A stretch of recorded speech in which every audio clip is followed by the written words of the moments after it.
நண்பர்களே, நாம் எப்படி ஏமாற்றப்பட்டோம்? ஆமாங்க, எப்படி ஏமாற்றப்பட்டோம் அப்படின்னு சொன்னோம்னா, ஏமாறாத மனிதர்களே கிடையாது. ஏமாறுவதற்கு அறிவு குறைவும் ஒரு காரணம். ஆமாங்க, நம்ம ஏதோ ஒரு இடத்துல பிறந்தோம், வளர்ந்தோம், வந்துட்டு இருக்கும்போது பேராசைகள் வரும். வேதங்களை கற்றுக்கொண்டு இருக்கும்போது எந்த வேதமும் எந்த மார்க்கமும் பேராசையை ஊக்குவிப்பது இல்லை. எந்த மதமும் எந்த மார்க்கமும் திருட்டுத்தனத்தை ஊக்குவிப்பது இல்லை. எந்த மதமும் எந்த மார்க்கமும் சோம்பேறித்தனத்தை ஊக்குவிப்பது இல்லை. ஆனால் மனிதர்களாகிய நாமக்குள்ள சோம்பேறித்தனம் இல்லாமல் இருக்குதா? இருக்கு. ஏமாத்தவரும் கூட சேர்ந்து போகாமல் இருக்கிறோம். இப்படி பல காரியங்களை நாம் செய்துட்டு கடைசியில் கடவுள் மேலே பாரத்தை போடுறோம். ஆமாங்க, இப்போது இந்த யூடியூப்பில் நான் பார்த்துட்டு இருக்கும்போது ஒருவர் வட்டி இல்லாமல் கடன் கொடுக்குறேன் அப்படின்னு சொல்லி ஏமாற்றிருக்காரு. ஒருத்தர், நான் உங்கள் பணத்துக்கு மேலே வட்டியே வாங்காமல் உங்களுக்கு பணம் தருவேன், நீங்கள் திருப்பி கொடுக்கும்போது நான் கொடுத்துருவேன்னு சொல்லி ஏமாத்துறாரு. இப்படி பல உலகங்களை இந்த யூடியூப் மூலமாகவே நம்ம தெரிஞ்சுக்கிறோம். அப்போ சிலவங்க உழைச்சிக்கிட்டே இருப்பாங்க, உடற்பயிற்சி செய்ய மாட்டாங்க, டைமிங் தூங்க மாட்டாங்க, டைமிங் சாப்பிட மாட்டாங்க, அதனால் அவங்களுக்கு வியாதி வரும். அதே மாதிரி இறையின் தேடு இறைவனையும் தேடு, பகுத்தறிவை தேடு. வேதம் சொல்லுது, அறிவை புதையில போலவும் வெளியே போலவும் நாடி தேடி பெற்றுக்கொள்ளுவே அப்படின்னு சொல்லுத. நம்ம அறிவை தேடாமல் இருந்தால் அது நம்மளுடைய குற்றங்கள் தானே. வேதத்தில் போகிறது, காலையிலே எழுந்திரிச்ச உடனே ஒரு ஜபம், அப்புறம் நம்ம வேலையை பார்ப்போம், யார் நல்லது சொன்னாலும் கேட்க மாட்டோம், நம்ம கெட்டதை மட்டும் கேட்டுக்கிட்டே இருப்போம். அப்போது இதில் பேராசைகள் எப்படிலாம் முளைக்குது. இப்போ எனக்கும் முளைச்சதுங்க. நான் சிறுசாக தொழில் பண்ணிக்கிட்டு இருக்கும்போது என்கிட்டே தவறான தொழிலுக்கு பல பேர் கூப்பிட்டாங்க. அப்போது நான் பழகிறவங்க எல்லாம் கொஞ்சம் நல்லவங்கக்கிட்ட பழகும்போது இந்த கெட்டவங்கள கூட சேர்க்கறதில்ல. இந்த தண்ணி அடிக்கிறவங்க, தம் அடிக்கிறவங்க, கெட்ட வழியில் போகிறவங்க வந்தாலே மன ரீதியாகவோ உடல் ரீதியாகவோ பக்தி ரீதியாகவோ ஏதோ நான் அவங்கள விட்டு கொஞ்சம் விலகியே இருந்தேன். கொஞ்சம் தானேன்னு போயிருந்தோம்னா கடவுளை விட்டு தூரம் போயிருப்பேன். வேதம் சொல்லுகிறதே, துன்மார்க்கர் உட்காரும் இடத்தில் உட்காராமலும் பரியாசக்காரர் நின்ன இடத்தில் இல்லாமலும் இரவும் பகலும் கர்த்தருடைய வேதத்தில் தியானமாக இருக்கிற மனுஷன் பாக்கியவான் என்று சொல்லி. ஆமாங்க, நம்ம சமயம் கிடைத்தாலும் காமிக்காவிட்டாலும் கடவுளையை நோக்கி பார்க்கும்போது பல ஆபத்துக்களிருந்து நம்மளை தப்பிக்க பண்ணுகிறாரு. அப்போது இதில் மாட்டிக்கிட்டவங்களா கடவுளை கும்பிடலையா? உதாரணத்துக்கு நான் பெட் வேலை செய்ய போவோங்க. அப்போ இஸ்லாமியர்களாக இருப்பாங்க. அவங்கள பார்த்தீங்கன்னா, நாங்களாம் இந்த ஊர் இஸ்லாமியர் ஆண்கள்கிட்டே பேச மாட்டோம்பாங்க. நாங்கள் இத்தனை ஊர் இஸ்லாமியர்கள், பக்கத்தூர் இஸ்லாமியர் கூட பொண்ணு கொடுக்க மாட்டோம்பாங்க. அதை இன்னொரு இஸ்லாமியர்கிட்ட கேட்டால் அவங்களுக்கு தெரியவே தெரியாது. அப்புறம் ஈசா நபி எங்கள் ஆள் தான்பாங்க. ஈசா நபியுடைய உபதேசங்கள் ஏதாவது தெரியுமானா தெரியாது. அதே மாதிரி இந்துக்கள் எடுத்துக்கிட்டாலும் எங்களை மதம் மாற்ற வரீங்களான்னு கேட்பாங்க. அவங்க கடவுளை பற்றி அவங்ககிட்ட கேட்டாலே அவங்களுக்கும் தெரியாது. ஸோ இது எனக்கு ஒரு பழக்கமாகவே ஆகிட்டு, ஏதோ நமக்கு மேலே ஒரு சக்தி இருக்குது, அது ஏசப்பாங்கிற பேரும் நம்ம போயிட்டுருக்கோம். அதுக்குன்னு ஒரு வேதம் இருக்குது, அந்த வேதத்தை படிக்கிறோம்.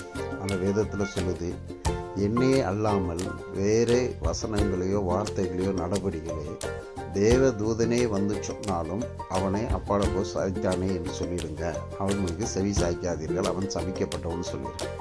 அப்போது பேராசையை விதைக்கிற எந்த மனிதனாலும், மதமாக இருக்கலாம், நண்பனாக இருக்கலாம், சொந்தமாக இருக்கலாம், கடவுளுக்கு விரோதமான பேராசை கொண்ட காரியங்களை எந்த மனிதன் கொண்டு வந்தாலும் அதை ஏற்றுக்கொள்ள மனம் இருக்கக்கூடாது. அப்போ அந்த மனுஷன் என்ன சொல்லியிருக்கான், நான் வட்டி இல்லாமல் பணம் தரேன், இன்னொருத்தர் நான் பேங்கில் பணம் வச்சு உங்களுக்கு 10 லட்ச ரூபா கொடுத்துருவேன், மீதி நான் அடகு வச்சுக்குவேன், உங்களுக்கு வட்டி இல்லாமல் கொடுப்பேன், அந்த லாபத்திலேருந்து கொடுப்பேன் அப்படின்லாம் சொல்லும்போது நம்ம ஈஸியாக ஏமாந்துருக்கோம். அப்படி ஏமாற்றப்பட்டுக்கிட்டு தான் இருக்கிறோம். அப்போ பல பேர்கிட்ட கேட்கும்போது, இந்த இந்தியாவில் 60% ஏழைங்க இருக்கிறோம். அப்போ என் சொந்தக்காரங்களே பாதி பேர் ஏழையாக தான் இருப்பான். அப்போ அவனுக்கு நான் உதவி பண்ணாமல் ரோட்டில் போகிற எவனுக்கு எப்படி உதவி பண்ணுவாங்கிற எண்ணம் வரணும். இந்தியாவில் எவ்வளோ பணங்களை குறைஞ்ச வட்டிக்கு நேர்மையானதுக்கு கொலஸ்ட்ராலில் கொடுக்குற வசதி இருக்கும்போது ஒருத்தன் அதிகமான வட்டி எப்படி தருவாங்கிற சிந்தனையும் இருக்க வேண்டும். ரெண்டாவதுங்க, உழைக்கிறவனுக்கு அவன் உழைச்சிக்கிட்டே இருந்தால் அவன் கெட்ட வழிக்கு போக மாட்டான். சோம்பேறியாக இருக்கிறவன், உட்கார்ந்து தின்னு நினைக்கிறவன், கெட்ட வழியில் போகிறவன் நம்ம உட்கார்ந்தா பணம் வந்துடாதான்னு சொல்லி ஏமாறுற கேஸுகள் தான் அதிகமாக இருந்துகிட்டு இருக்கோம்.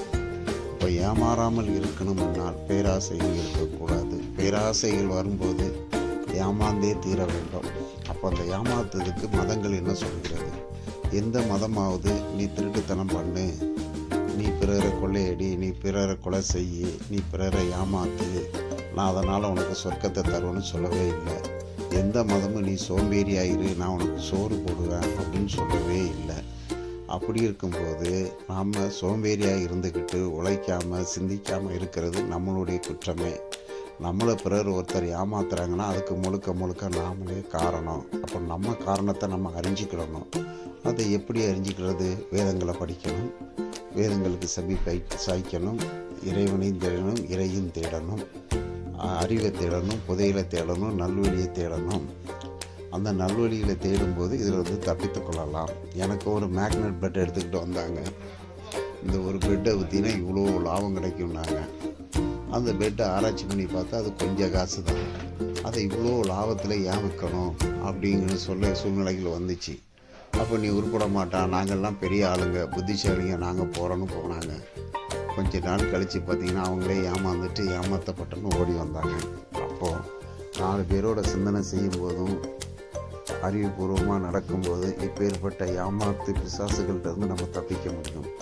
அதனால் நம்ம செய்த பாவமா, இது முன்னோர்கள் செய்த பாவமா, இல்லை இப்படி நடக்குன்னு தேவசித்த நடந்திருக்கு. இனி மிக்கலாவது இவர்களை பார்த்து நாம் நமக்குள்ள பேராசைகளை அடக்கி கொண்டு சம்பூர்ணமாய் வாழும்போது, போதுமென்ற மனமோடு வாழும்போது, உழைக்கும் போதும் சிந்திக்கும் போதும், நமது தொழிலை நம்ம நேசிக்கும் போதும், நம்ம பேராசைப்படாத போதும், கல்வியையும் ஞானத்தையும் அறிவு சார்ந்த செயல்களை செய்யும்போது கடவுள் நம்மளை கண்டிப்பாக ஆசீர்வதிப்பார்.